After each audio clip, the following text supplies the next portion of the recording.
ചതിയനാണ്. പാകിസ്ഥാനെ ഒരു വലിയ കെണിയിൽപ്പെടുത്തി ഇന്ത്യയോട് വിലപേശാനാണോ ട്രംപിൻ്റെ നീക്കം? എന്താണ് താങ്കൾക്ക് എന്ത് തോന്നുന്നു? യാങ്കികൾ ചതിയന്മാരാണ്. ഈ ചതിയന്മാർക്ക് ഒരു മോശമായി കരുതണ്ട. ചതി ഒരു സാഹചര്യത്തിൽ ഉണ്ടായിരുന്നതാണ്. മഹാഭാരത യുദ്ധത്തിൽ അപ്പോൾ ധർമ്മോ അധർമ്മോ ഒക്കെ ചതിയല്ലേ, രണ്ടും ചതിയല്ല അങ്ങോട്ട്. ആ ചെറുതൊക്കെ ചതി ചെയ്യാൻ പോകുന്നത് കൃഷ്ണൻ തന്നെയാണ്. എന്തുകൊണ്ടാണ്? ആ ഒരു സാഹചര്യം അത് ആവശ്യപ്പെടുന്നു എന്നുള്ളതുകൊണ്ടാണ്. അപ്പോൾ ഞാൻ പറയുന്നത് ചതിയനാണ്. യാങ്കികൾ പൊതുവേ ചതിയന്മാരാണ്. യാതൊരു തരത്തിലുള്ള ധാർമ്മികത ഇല്ലാത്ത ആളുകളാണ് യാങ്കികൾ. അതുപോലെ തന്നെ അത്തരം ഒരു യാതൊരു തരത്തിൽ ബന്ധമില്ലാത്ത ആളും ജൂതന്മാർ. നിങ്ങൾ എന്തൊക്കെ പറഞ്ഞാലും എവിടെ അവർക്ക് ബിസിനസ് കിട്ടും, അവരുടെ താല്പര്യം എന്താണോ അതല്ലാതെ വേറെ മാനസികമായ കമ്മിറ്റ്മെൻ്റ് ഇല്ല. അപ്പോൾ നിങ്ങൾ അപ്പോൾ ഇന്ത്യയെ മറ്റൊന്നും കൊണ്ടല്ല സഹായിക്കുന്നത്. അല്ല, അവിടെ ഏറ്റവും വലിയ ശത്രു പാകിസ്ഥാനാണ്. പാകിസ്ഥാൻ അവർക്ക് പേടിയാണ്. അപ്പോൾ പാകിസ്ഥാനെ മെയിൻ ശത്രു ഇന്ത്യയാണ്. നമുക്ക് അവർ തൊട്ടാണ്. അതുകൊണ്ടാണ് ഇന്ത്യയോടുള്ള സ്നേഹം. അല്ലാതെ ചരിത്രപരമായിട്ട് അവരെ സഹായിച്ച മറ്റു സൊസൈറ്റീസൊക്കെ ഉണ്ട്. അറബികൾ സഹായിച്ചിട്ടുണ്ട്. അവരോടൊന്നും ഒരു ദാക്ഷിണ്യം അവർ കാണിച്ചില്ല. അറബികൾ അവരോട് കാര്യമായിട്ടൊന്നും ചെയ്തിട്ടില്ല. ഖുർആനിൽ ചില ഫൈറ്റുകൾ കാണാൻ പറ്റും. അത് മുഹമ്മദ് നബീൻ്റെ ഗോത്രമായിട്ട് പോലും ഉണ്ട് ഫൈറ്റ്. അങ്ങനെയല്ലാതെ അതിനുശേഷമുള്ള കാലഘട്ടത്തിൽ ഇവരെ മൊത്തം വേട്ടാടിയ സമയത്ത് സംരക്ഷിച്ച ഒന്നാമത് ഇന്ത്യ, രണ്ടാമത് അറബികളുമാണ്. അവരോട് പോലും അറബികളോട് കമ്മ്യൂണിറ്റി കാണിച്ചില്ല. നമ്മളോട് കാണിക്കുന്നത് ഇതുകൊണ്ടാണ്. അവരുടെ ശത്രുവിനെതിരെ നമ്മൾ നല്ല ശത്രുവാണ്. പിന്നെ അവർ നമ്മളതിന് എനിമിറ്റി ഇല്ല. വിശേഷം നമ്മളെ ഇടയിൽ നിന്ന് ബിസിനസ് ക്ലാസ്സൊക്കെ നാളെ ശക്തമായി ഇൻ്റർനാഷണൽ ഉയർന്നു വന്നാൽ നമ്മളെ അവരിട്ട് പണിയും. കാരണം ഈ ക്ലാഷ് ഓഫ് സിവിലൈസേഷനിൽ അവസാന ഘട്ടത്തിൽ നടക്കുന്ന ഒരു ക്ലാഷ് ഇന്ത്യയും ഇസ്രായേലുമായിട്ട് ക്ലാഷുകളിലൊന്ന് ആണ് എന്ന് സാമുവൽ ഹണ്ടിങ്ടൺ പറയുന്നുണ്ട്. അതിന് കാരണം അതാണ്. അപ്പം അതിൽ ചതി വിശ്വസിക്കാനും കൊള്ളില്ല ഇവരെയൊന്നും.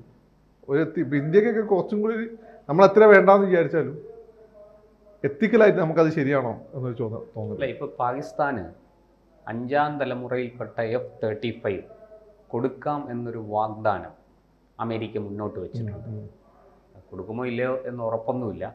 ഇനി കൊടുക്കുന്നത് 5ാം തലമുറയിൽപ്പെട്ട വിമാനം തന്നെയാണോ, പോർവിമാനം തന്നെയാണോ എന്നുള്ളതിലും യാതൊരു ഉറപ്പുമില്ല. പക്ഷേ പാകിസ്ഥാനോട് വളരെ സൗഹാർദ്ദപരമായും അനുഭാവപൂർണമായും ഇടപെടുന്നു അമേരിക്ക, ട്രംപ് പ്രത്യേകിച്ച്. എന്തുകൊണ്ടാണ് ഇത്തരത്തിലൊരു നീക്കം?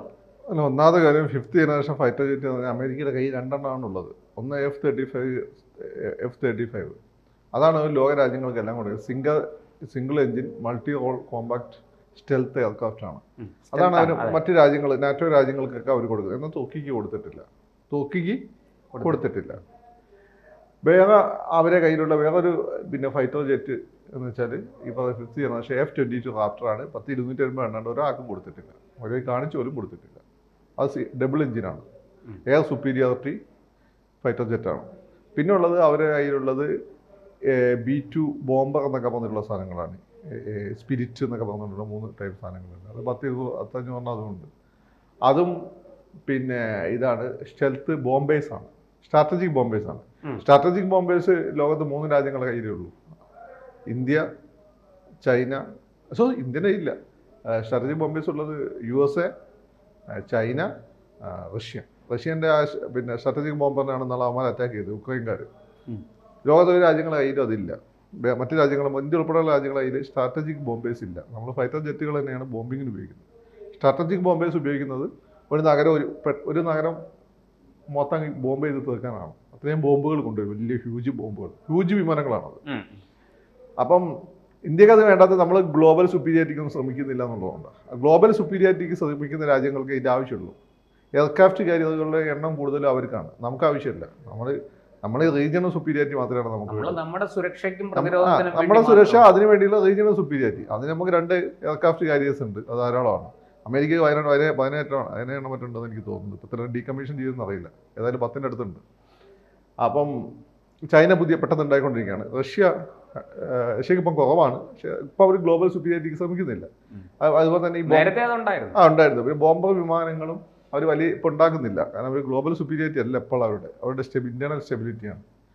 അപ്പം ഇതിൽ കൊടുക്കാൻ 5th ജനറേഷൻ കൊടുക്കാൻ സാധ്യത ഉണ്ടെങ്കിൽ F-35, പക്ഷെ തുർക്കിക്ക് കൊടുത്തിട്ടില്ല. അല്ലാതെ പാകിസ്ഥാന് കൊടുക്കാമെന്നൊരു വാഗ്ദാനം മുന്നോട്ട് വെച്ചിരിക്കും. ഓഫർ ലെറ്റർ ഒന്നും ഇല്ല, ഓഫറല്ലേ. എന്നാലും മോഡി പോയപ്പോൾ മോഡിനോട് മുതലാണ് തരാം. പിന്നെ അവരുടെ കയ്യിലുള്ള F-16 ഒരു സെമി സ്റ്റെൽത്ത് റാഫേൽ ടൈപ്പ് സാധനം ഉണ്ട്, അപ്ഗ്രേഡ് ചെയ്ത്. അത് പക്ഷേ 4.5 ജനറേഷനാണ്, 5th ജനറേഷൻ അല്ല. അത് ഇതുപോലെ റഫേൽ പോലെയാണ്, സെമി സ്റ്റെൽത്താണ്. അതായിരിക്കും ഫിഫ്ത്ത് ജനറേഷൻ എന്ന് പറഞ്ഞാൽ F-35 ആണ്. പക്ഷെ അത് പ്രശ്നം തൂക്കിക്ക് അവർ കൊടുത്തിട്ടില്ല എന്നുള്ളതാണ്. രണ്ടാമത്തെ കാര്യം, എന്തുകൊണ്ട് പാകിസ്ഥാൻ ഇങ്ങനെ ഒരു ഓഫർ വെക്കുന്നു? പാകിസ്ഥാനോട് അവർ അകന്നതായിരുന്നു. അതിന് കാരണം എന്ന് വെച്ചാൽ അവർക്ക് ഇന്ത്യൻ വിപണി അത്യാവശ്യമായിരുന്നു. മൻമോഹൻ സിംഗിനോട് കൂടിയിട്ട് ഇന്ത്യൻ വിപണി, നരസിംഹറാവിനോട് കൂടി ഇന്ത്യൻ വിപണി അവർക്ക് അനുകൂലമായി മാറുന്ന ഒരു ഫീൽ അവർക്കുണ്ടായിരുന്നു. പക്ഷേ ഒരു ഘട്ടം എത്തിയപ്പോൾ നമ്മൾ ഈ റിഫോംസ് ഒക്കെ നിർത്തി വെച്ചിരിക്കുകയാണ്. ഇപ്പോൾ ഇൻഷുറൻസ് ആണെങ്കിലും ബാങ്കിങ് സെക്ടറിലാണെങ്കിലും അവരോട് പറയുന്ന വേഗത്തിൽ നടപ്പിലാക്കാൻ നമ്മൾ തയ്യാറല്ല. അവർക്ക് വേണ്ടത് അത് വലിയ വേഗത്തിൽ നടപ്പിലാക്കുക എന്നുള്ളതാണ്. എന്നിട്ട് വളരെ പെട്ടെന്ന് അവരുടെ ഉൽപ്പന്നങ്ങൾ നമ്മുടെ മാർക്കറ്റിൽ കുമിഞ്ഞു കൂടും. മാത്രമല്ല അവർ വിചാരിക്കുന്നതിനെക്കാട്ടും വേഗത ഇന്ത്യൻ ബൂർഷ്വാസി എന്ന് പറയുന്ന ഇന്ത്യൻ ക്യാപിറ്റലിസ്റ്റുകൾ വളർന്നു. അംബാനി, അദാനി, ടാറ്റ, ബിർളയൊക്കെ തന്നെ ഇപ്പോൾ ഗ്ലോബൽ ജയൻസായി ഓൾറെഡി മാറിക്കഴിഞ്ഞു. അപ്പോൾ അവർക്ക് ആ വിചാരിച്ച റവന്യൂ കിട്ടാത്തതുകൊണ്ട് ഇനിയിപ്പോൾ ഇന്ത്യയെ ശല്യപ്പെടുത്തുന്നുണ്ട്. അല്ലെങ്കിൽ ഇന്ത്യയിൽ അവർക്ക് വേറെ അജണ്ട ഉണ്ട്. അവർ പ്രൊമോട്ട് ചെയ്യുന്ന ഒരു മതത്തെ ഇന്ത്യയെ പ്രചരിപ്പിക്കുകയും അത് ഇന്ത്യയിലെ മെയിൻ മതമാക്കി മാറ്റുക എന്നുള്ള ഒരു 10-20 വർഷത്തെ അജണ്ട അവർക്കുണ്ട്. അത് ഇഷ്ടംപോലെ ഫണ്ടും വരുന്നുണ്ട്. അത് മോഡി വന്നതിന് ശേഷം ആ ഫണ്ട് വരുന്നതിന് ഒഴുകുന്നില്ല. അത് അവരുടെ അജണ്ട. അത് ആ പ്രത്യേക മതത്തോട് അവർക്ക് താല്പര്യം കൊണ്ടല്ല. റോമൻ സാമ്രാജ്യം എങ്ങനെയാണ് റോമൻ കത്തോലിക്ക ചർച്ചിനെ ഉപയോഗിച്ച് ഇപ്പോഴും ആ റോമൻ സാമ്രാജ്യം ഇല്ലാതായിപ്പോയിട്ട് അവരുടെ ഒരു സൈക്കോളജിക്കലായിട്ടുള്ള ഒരു ഹെജ്മണി ലോകത്ത് നിലനിർത്തുന്നത്. അതേപോലെ അമേരിക്ക നാളെ ഇല്ലാതായി കഴിഞ്ഞാൽ ഈ മതത്തിലൂടെ അമേരിക്കയുടെ താല്പര്യങ്ങളും അമേരിക്കയുടെ അധീശത്വം അതാണ് കാര്യം. അതാണ് അവരുടെ കാര്യം. അപ്പോൾ അതിനുവേണ്ടി അവർ പ്രൊമോട്ട് ചെയ്യുന്നുണ്ട് നന്നായിട്ട്. അതിപ്പോൾ മോഡിയുടെ അണ്ടറിൽ നടക്കുന്നില്ല. അപ്പോൾ ചുരുക്കത്തിൽ എക്കണോമിക്കും ആയിട്ടുള്ള കൾച്ചറൽ അജണ്ടകൾ രണ്ടും മോഡി ഒരു സ്റ്റംബ്ലിംഗ് ബ്ലോക്കാണ്. അയാൾക്കാണ് ഭാര്യയും കുട്ടികളൊന്നും ഇല്ലാത്തതുകൊണ്ട് അങ്ങനെ ഒരു രീതിയിലും ഈ സൺസ്ട്രോക്ക് മക്കൾക്ക് അമേരിക്ക ജോലിയോ വിദ്യാഭ്യാസത്തിനുള്ള സൗകര്യം ചെയ്ത് അവരെ ഉപയോഗിച്ച് ഹൈജാക്ക് ചെയ്യാനും പറ്റില്ല. ഇപ്പോൾ അടുത്ത് നിന്നുള്ള RSSന് മുൻ പ്രചാരകരായിട്ടുള്ള ഇനി ഒരാളെ പ്രധാനമന്ത്രിമാരെ അങ്ങനെ ചെയ്യാൻ ബുദ്ധിമുട്ടാണ്. അപ്പോൾ അങ്ങനെ പ്രശ്നം അവരോട് ഇവിടെ നേരിടുന്നത്. അപ്പോൾ അതുകൊണ്ടാണ് അവർ പാകിസ്ഥാൻ നേരെ ഇപ്പോൾ തിരിഞ്ഞിരിക്കുന്നത്, പാകിസ്ഥാൻ അനുകൂലമായ നിലപാടെടുത്തു. പാകിസ്ഥാൻ അങ്ങനെ അവരകന്ന് അവർ ഇന്ത്യയോട് അടുത്ത് അഭ്യന്തരം ചെയ്തു. റഷ്യയും ചൈനയുമായിട്ട് അടുത്തു. ചൈന നമ്മുടെ ശത്രുവാണ്. റഷ്യക്കാണ് ഇന്ത്യൻ ആയുധ മാർക്കറ്റ് നല്ലൊരു പങ്ക് അവരുടെ കയ്യിലായിരുന്നു. അപ്പോൾ നമ്മൾ ഗ്ലോബ് മാസ്റ്റർ പോലുള്ള വിമാനങ്ങളൊക്കെ അമേരിക്കയിൽ നിന്ന് മേടിക്കാൻ തുടങ്ങിയതോട് കൂടിയിട്ട് റഷ്യയും നമ്മൾ ആയുധ ഇടപാടുകൾ ഇടിവ് വന്നു. അപ്പോൾ ഇത് ചിലപ്പോൾ കണ്ടിന്യൂ ചെയ്യപ്പെടും. അപ്പോൾ ഒരു കൗണ്ടർ വെയിറ്റ് എന്ന രീതിയിൽ അവർ ചൈനയായിട്ട് എടുത്തിരുന്നു, അല്ല പാകിസ്ഥാനുമായിട്ട് റഷ്യ എടുത്തിരുന്നു. അപ്പോൾ ഇപ്പോൾ എന്ന് വെച്ചാൽ ഇന്ത്യ തൽക്കാലം കാര്യങ്ങൾ നടക്കില്ല. ഇനിയും ഇന്ത്യയിൽ വലിയൊരു റെഷീം ചേഞ്ചൊക്കെ വന്നാലേ കാര്യങ്ങൾ നടക്കുള്ളൂ എന്നുള്ളതുകൊണ്ട് അതിന് പ്രഷറൈസ് ചെയ്യാൻ വേണ്ടി പാകിസ്ഥാൻ ഉപയോഗിച്ച് ഇന്ത്യക്ക് തലവേദന ഉണ്ടായിക്കൊണ്ടിരിക്കുക എന്നുള്ളതാണ്.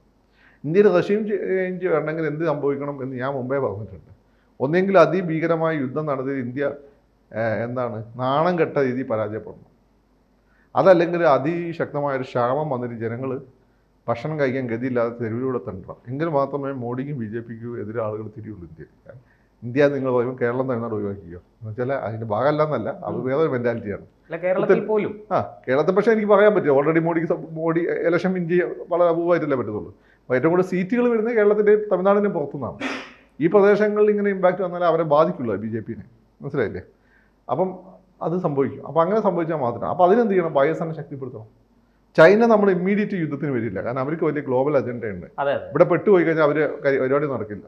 മാത്രമല്ല അവരുടെ വണ്ടികൾക്കെല്ലാം അവർക്ക് ഏറ്റവും കൂടുതൽ എക്സ്പോർട്ട് നടത്തുന്ന സ്ഥലം ഇന്ത്യയാണ്. നമ്മൾ ഉപയോഗിക്കുന്ന പല സാധനങ്ങളും, എൻ്റെ ഈ ഫോൺ ഉൾപ്പെടെയുള്ള സാധനങ്ങൾ അവരുടെ സാധനങ്ങളാണ്. അപ്പോൾ അവരുടെ കാറുകൾക്ക് കൂടെ നല്ല ഡിമാൻഡാണ്. അപ്പോൾ അതൊക്കെ അവർക്കറിയാം. അപ്പോൾ ചൈനയിൽ അപ്പോൾ ഇവരെ പാകിസ്ഥാനെ ശക്തിപ്പെടുക, എന്നിട്ട് ഈ ഒരു വൃത്തിഘട്ടത്തിലുള്ള രാജ്യത്തിനെ കൊണ്ട് ഇന്ത്യയും പട്ടാളത്തെ അല്ലെങ്കിൽ തോൽപ്പിക്കും. ഇപ്പോൾ യുദ്ധം എന്ന് പറഞ്ഞാൽ ഏരിയൽ ആയിട്ടുള്ള ഡോമിനൻസിനാണ് ഇമ്പോർട്ടൻസ്. അപ്പോൾ F-35 എന്നൊക്കെ നല്ല ശക്തിയുള്ള വിമാനം, ഭയങ്കര വിലയാണ്, അതിൻ്റെ വില താങ്ങാൻ പറ്റില്ല. അതുകൊണ്ടാണ് നമ്മളത് പരിഗണിക്കാത്തത്. ഇത്രയും വലിയ കടക്കണിയിൽ നിൽക്കുന്ന പാകിസ്ഥാൻ ഇത് എങ്ങനെ? അതിനല്ലേ ഇവർ UN എയ്ഡ് കൊടുത്തിരിക്കുന്നത്. ഈ UN എയ്ഡ് വക മാറ്റിയിട്ട് വിമാനം മേടിക്കും. ഈ IMFന്റെ വായ്പയൊക്കെ UN എയ്ഡും ഉണ്ട്. ഇത് വക മാറ്റിയിട്ട് എന്ത് ചെയ്യും? ഈ വിമാനം മേടിക്കും. 2 IMFനെ കടമെടുത്തിട്ട് എന്ത് ചെയ്യും? വിമാനം മേടിക്കും. കാശ് അങ്ങോട്ട് തന്നെ പോകും, അമേരിക്ക തന്നെ പോകും. അവർക്ക് നഷ്ടമൊന്നുമില്ല. ഇത് തിരിച്ചടിക്കുന്ന കാര്യത്തിൽ എന്ത് ചെയ്യും? അന്നപ്പാണ് ഈ പറയുന്ന പോലെ പാകിസ്ഥാന്റെ റിസോഴ്സസ് അവർക്ക് എഴുതി കൊടുക്കേണ്ടി വരും. രണ്ടാമത്തെ കാര്യം, ഈ തിരിച്ചടിക്കേണ്ട ഘട്ടം വരുവാണ് അവർ പറയുന്ന ഇന്ത്യനെ കയറിയടിക്ക് തൽക്കാലം നമ്മളൊന്ന് കുറച്ച് ദിവസം മാറ്റി വെച്ച് തരാൻ പറയും. ഇതാണ് വരാൻ പോകുന്നത്. അപ്പോൾ അവരത്തിന് ആ രീതിയിൽ പാകിസ്ഥാൻ F-35 ആലോചിക്കണം. തുർക്കിക്ക് കൊടുക്കാത്തതാണ്. നാറ്റോ സഖ്യകക്ഷിയെ തുർക്കി ഒരു മുസ്ലിം രാജ്യമായതുകൊണ്ട് അവർ കൊടുക്കാത്തതാണ്. ആ സാധനം പാകിസ്ഥാന് കൊടുക്കണമെങ്കിൽ പാകിസ്ഥാൻ ബേസിക്കലി ഉത്തരവാദിത്തം അജണ്ടയുണ്ട്. അത് ഇന്ത്യനെ പിന്നെ ഇന്ത്യക്ക് അടി കൊടുക്കുക, എന്നിട്ട് ഇവിടെ റഷ്യയും ചേഞ്ച് കൊടുക്കുക. അതുകൊണ്ടാണ് ഞാൻ ആദ്യമേ ചോദിച്ചത് ട്രംപ് ചതിയനാണോ. അതാ പറഞ്ഞത്, ട്രംപ് ചതിയനാ. പണ്ട് നമ്മളിത് ആദ്യം പറയുന്നതല്ല, പ്രശാന്ത് നോമ്പത് അമേരിക്ക പ്രസിഡൻഷ്യൽ ഇലക്ഷൻ നടക്കുമ്പോൾ ഞാൻ പറഞ്ഞതല്ലേ, അത് നമ്മളെല്ലാവരും പറഞ്ഞു ട്രംപ് അളിയനാ മച്ചാനാ. നിങ്ങൾക്ക് സായിപ്പിനെ അറിഞ്ഞുകൂടാത്തതുകൊണ്ടാണ്. സായിപ്പ് നിങ്ങളുടെ തോളിൽ കൈയിട്ടൊക്കെ നടക്കും. നിങ്ങൾ രാമചാരിനെ സ്ഥാപിക്കണം എന്നൊക്കെ പറയും. എന്തുകൊണ്ടാണ്? എങ്ങനെ കോൺഗ്രസ്സാണ് അവിടെ നിന്ന് ഓടിക്കാൻ പറ്റുള്ളൂ. അപ്പോൾ കോൺഗ്രസ് പ്രധാനമന്ത്രി എന്തെങ്കിലും ഒരു ഞങ്ങളെ കൊണ്ട് പറ്റില്ല എന്ന് പറഞ്ഞിട്ടുണ്ടാവും. അപ്പോൾ ബി ജെ പി വന്നു. ബി ജെ പി അവർ വിചാരിച്ച കാര്യങ്ങൾ ചെയ്തു കൊടുക്കുന്നില്ല. ബി ജെ പിക്ക് നാട്ടുകാരെ നോക്കട്ടെ. അപ്പോൾ എന്ത് ചെയ്യും? അത് നേരെ തിരിച്ചു. സായിപ്പിനെ കുടിച്ച വെള്ളത്തിൽ വിശ്വസിക്കരുത്. സായിപ്പ് എന്ത് ഒരു ലാഭം കാണാതെ സായിപ്പ് ഒന്നും നിൽക്കില്ല. അതിപ്പോൾ ഇവിടെയുള്ള പലർക്കും മനസ്സിലായിട്ടുണ്ട്. പാകിസ്ഥാനും അമേരിക്കയും തമ്മിൽ ഇങ്ങനെ ഒരു അടുപ്പം വർദ്ധിക്കുമ്പോൾ ചൈനയുടെ നിലപാട് എന്തായിരിക്കും?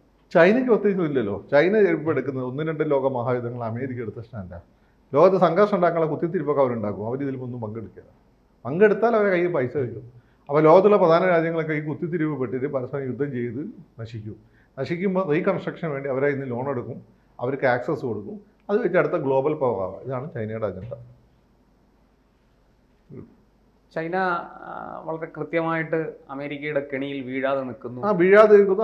അവരുടെ വളരെ ഇമോഷണൽ ഒന്നല്ല അവർ. ഇപ്പോൾ ഗാൽവാനിലൊക്കെ ഇന്ത്യനായി കാര്യമായിട്ട് മേടിച്ച് കൂട്ടിയിട്ടുണ്ട്. അവർക്ക് തിരിച്ചടിക്കാൻ പറ്റായിട്ടൊന്നല്ല, അവർ തിരിച്ചടിക്കില്ല. തിരിച്ചടിച്ചപ്പോൾ അത് മോഡിയാണ്. മോഡി അത് യുദ്ധത്തിലേക്ക് കൊണ്ടുപോകും. ഇപ്പോൾ യുദ്ധത്തിലേക്ക് കൊണ്ടുപോയി അവർക്കാണ് നഷ്ടം.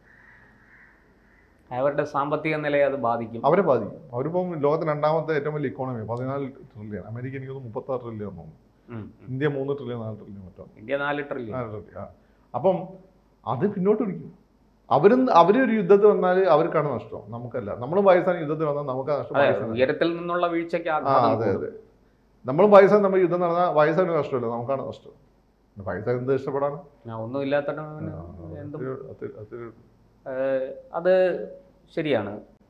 ഈ റഷ്യയും ചൈനയും ഈ പറയുന്നത് പോലെ പാകിസ്ഥാനിൽ നിന്ന് അകലുമ്പോൾ, അമേരിക്ക അവിടെ കൂടുതൽ അടുക്കുമ്പോൾ അത് ഇന്ത്യയെ ബാധിക്കുന്ന കാര്യങ്ങളെക്കുറിച്ചൊക്കെ താങ്കൾ പറഞ്ഞു.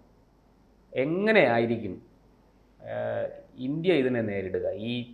ഇപ്പം ഈ പറഞ്ഞതുപോലെ പാക് അമേരിക്കൻ കൂട്ടുകെട്ടിനെ ഇന്ത്യ എങ്ങനെയായിരിക്കും നേരിടുക? അത് സ്ട്രാറ്റജിക് ആയിട്ടുള്ള വ്യക്തമായ പ്ലാനിങ് വേണം. അത് ഇപ്പം എങ്ങനെയാണെന്ന് നമുക്ക് പറയാൻ പറ്റില്ല.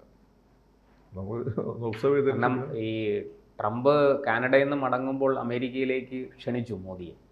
മോദി വളരെ തന്ത്രപൂർവ്വം സ്നേഹപൂർവ്വം ആ ക്ഷണം അദ്ദേഹം നിരസിച്ചു. എനിക്ക് പ്രോട്ടോകോൾ ലംഘിച്ചു വരാൻ സാധിക്കില്ല, മറ്റൊരുപാട് കാര്യങ്ങളുണ്ട്, ഇനിയൊരവസരത്തിൽ നമുക്ക് കൂടി കാണാം എന്ന് പറഞ്ഞ് ഒഴിയുകയായിരുന്നു. പക്ഷേ അത് വാസ്തവത്തിൽ അസിം മുനീർ അവിടേക്ക് ചെല്ലുന്നു. അസിം മുനീറിനെ വൈറ്റ് ഹൗസിലേക്ക് ക്ഷണിച്ചിട്ടുണ്ട് എന്ന ആദ്യം ഒരു വാർത്ത പുറത്തു വന്നു. അതിൻ്റെ അടിസ്ഥാനത്തിലാണ് മോദി പിന്മാറിയത് എന്ന് തോന്നുന്നുണ്ട്. അത് എന്തായാലും കുറച്ചുകൂടി ആഴത്തിൽ പഠിക്കേണ്ട ഒരു വിഷയമാണ്. എല്ലാം കൂടി നമുക്ക് ഈ ഒരു വീഡിയോയിൽ ഉൾപ്പെടുത്താൻ പറ്റില്ല. കൂടുതൽ വാർത്തകളും വിശേഷങ്ങളും നിങ്ങളിലേക്ക് എത്താൻ ABC മലയാളം സബ്സ്ക്രൈബ് ചെയ്യുക, ബെൽ ബട്ടണും അമർത്തുക.